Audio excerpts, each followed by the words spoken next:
हरे कृष्णा। आप सभी का स्वागत है आज के मॉर्निंग प्रोग्राम में। आज हम एक बहुत ही सुंदर और बहुत ही अद्भुत कहानी सुनने वाले हैं। और इस कहानी से आप हम एक बहुत महत्वपूर्ण शिक्षा प्राप्त करने वाले हैं। ये कहानी जो है दक्षिण भारत के एक बहुत बड़े आलवार जिनका नाम है पेरी आलवार, उन्होंने उनके मनन में इन्होंने इस कृष्ण की लीला को महसूस किया है और उन्होंने उसको एक बहुत सुंदर पोयम के रूप में उन्होंने लिखा है। ये कहानी है कि भगवान कृष्ण के एक दोस्त थे जिनका नाम था मालिकन।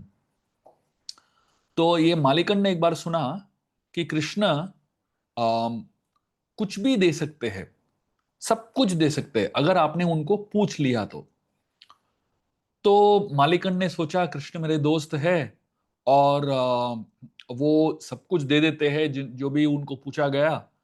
तो मैं जाके उनको उनको पूछ लेता हूँ एक बार, ये सत्य है क्या, एक कंफर्मेशन ले लेता हूँ। फिर मालिकन गया कृष्ण के पास और उसने उन कृष्ण को पूछा कि क्या मैंने सही सुना है कि आपको जो भी कुछ भी मांगता है आप दे देते हो। तो कृष्ण ने कहा सही है, जो भी मुझे कुछ मांगता है मैं दे देता हूं उसको। तो मालिकन ने कहा कृष्ण को कि मुझे दुनिया में जितने अस्त्र शस्त्र है सब चाहिए, और आप मुझे उस सारे अस्त्र शस्त्र को कैसे इस्तेमाल करना है भी सिखाइए।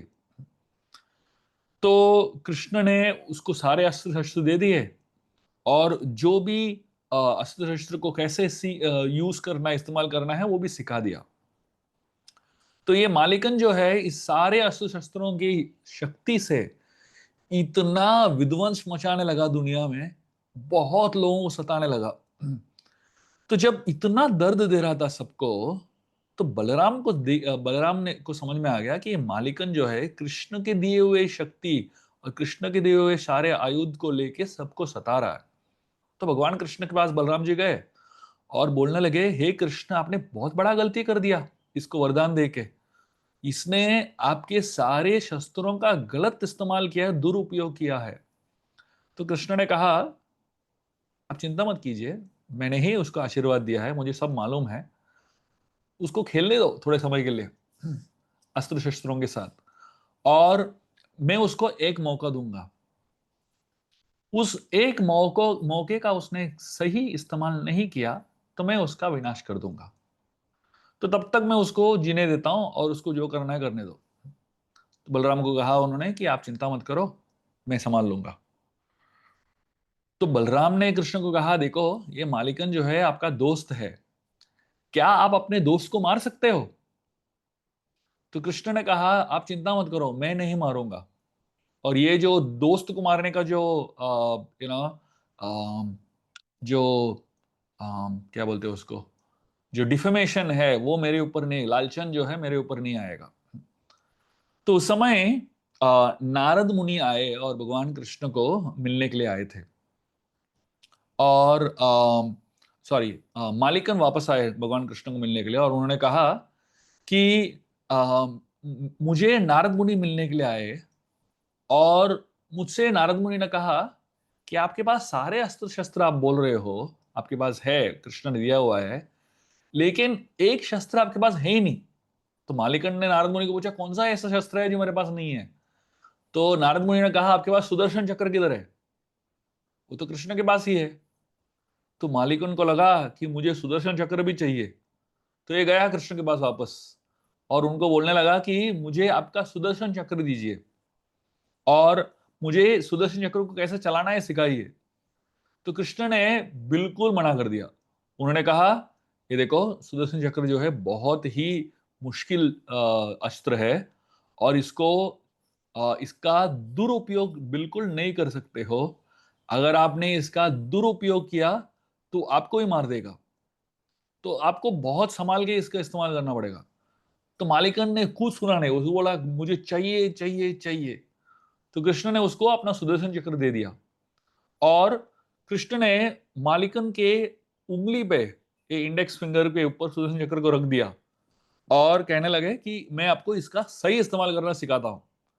लेकिन उसके पीछे जो उद्देश्य है वो आपके मन में जो है वो सुदर्शन चक्र पहचानेगा, उसको आपको संभालना पड़ेगा, वो मैं आपको बिल्कुल मदद नहीं कर सकता हूँ। तो मालिकन ने कहा ठीक है सिखा दो। तो भगवान कृष्ण ने उसको सुदर्शन चक्र कैसे चलाना सिखाया। लेकिन जब सुदर्शन चक्र निकला उसके हाथ से, वो घूम फिर के वापस आके उसका एक गला काट दिया, क्योंकि सुदर्शन चक्र को मालूम पड़ गया कि इसका दुरुपयोग होने वाला है। उस तरीके से मालिकन की मृत्यु हो गई। और आ, भगवान कृष्ण ने उसके खुद के दोस्त को खुद नहीं मारा, नहीं तो मतलब वो लालचन भी कृष्ण के ऊपर नहीं लगा, उसने अपने आप को खुद ही मार दिया, सुसाइड जैसा हो गया एक बार, एक तरीके से देखेंगे तो इस कहानी का तात्पर्य बहुत महत्वपूर्ण है। बताया जाता है ऑफ कोर्स, इस कहानी से हम एक बहुत महत्वपूर्ण सीख सकते हैं कि भगवान कृष्ण के आशीर्वाद से हमें बहुत कुछ मिलता है। लेकिन हम भगवान की आशीर्वाद से हम भौतिक चीजें मांगने लगे तो वो भौतिक चीजें हमें खुद विनाश कर सकती है। भगवान कृष्ण का एक नाम है अनर्थः। अनर्थः का मतलब क्या है? अनर्थः मतलब है कि भगवान कृष्ण जो है हमें बहुत सारी चीजें देते हैं, हम जो भी उनको मांगेंगे वो हमको दे देंगे। लेकिन हमें ये बहुत महत्वपूर्ण और बहुत ही ध्यान से उनसे क्या मांगना है सोचना पड़ेगा। तो अगर आप अपने भगवान कृष्ण के साथ जो संबंध जोड़ रहे हो, उससे आप कुछ भौतिक चीजें मांगते हो, भगवान कृष्ण वो दे देंगे, लेकिन वो भौतिक चीजें जो है आपका ही विनाश करेगी।